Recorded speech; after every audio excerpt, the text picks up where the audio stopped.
আমি দুরকম সর্ষে পোস্ত আর কাঁচা লঙ্কা পেস্ট করে নিচ্ছি। আর ওলডাটা ভালো করে ছাড়িয়ে কেটে নিচ্ছি, এবার সেদ্ধ করতে দেব। আজকে আমি বানাবো মা ঠাকুমায়ের পুরনো দিনের রান্না ওল ডাঁটার, মানে সর্ষে পোস্ত দিয়ে ওল ডাঁটার একটা রেসিপি। আমি পেস্ট করে নিচ্ছি আর ওল ডাঁটাটা কড়াই আমি সেদ্ধ করে নিচ্ছি। একটু লবণ হলুদ দিয়ে আমি একটু ভাপিয়ে নিচ্ছি, মানে সেদ্ধ করে নিয়ে জলটা ফেলে দিতে হবে, তাহলে গলা চুলকাবে। এবার ঢাকা দিয়ে দিচ্ছি। ঢাকা দিয়ে আমি 2 মিনিটের পর ফিরে এলাম। আমি জলটা ঝরিয়ে নিয়েছি। এবার একটা গ্যাসের ওভেনে কড়াই নিয়েছি। এবার কড়াইয়ের মধ্যে সর্ষের তেল, শুকনো লঙ্কা আর কালো জিরে ফোড়ন দিয়েছি। এবার আমি যে বাটা মশলাটা আছে, সর্ষে পোস্ত বাটা আছে কাঁচা লঙ্কা দিয়ে, ওটা আমি এবার দিয়ে দেব। যদি আপনারা পারেন একটু টমেটো অ্যাড করতে পারেন।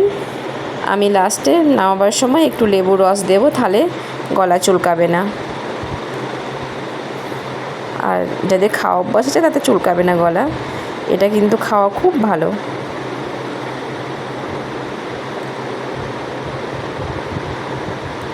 আমি এবার ভালো করে একটু নেড়ে নিচ্ছি। বেশি নাড়লে তেতো হয়ে যাবে, বেশি নাড়বো না। এবার আমি ডাঁটা কোটা দিয়ে দিচ্ছি।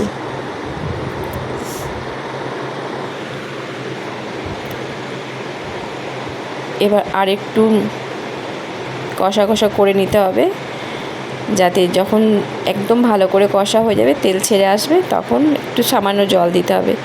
আর আমি আগে লবণ দেওয়া ছিল বলে সেদ্ধ করার সময় অল্প একটু লবণ আর একটু চিনি দিলাম, তাদের টেস্টটা খুব সুন্দর হবে।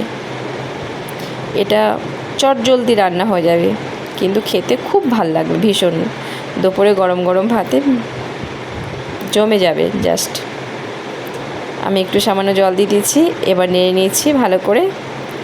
আমার রান্নাটা প্রায় কমপ্লিট হয়ে গেছে লেবুর রস দিয়ে। এবার নামিয়ে নেব।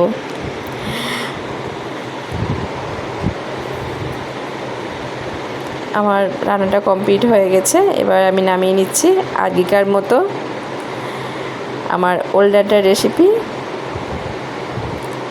রেডি। আবার আমি ফিরে আসবো নতুন রেসিপি নিয়ে। আজকের মতো সমাপ্ত।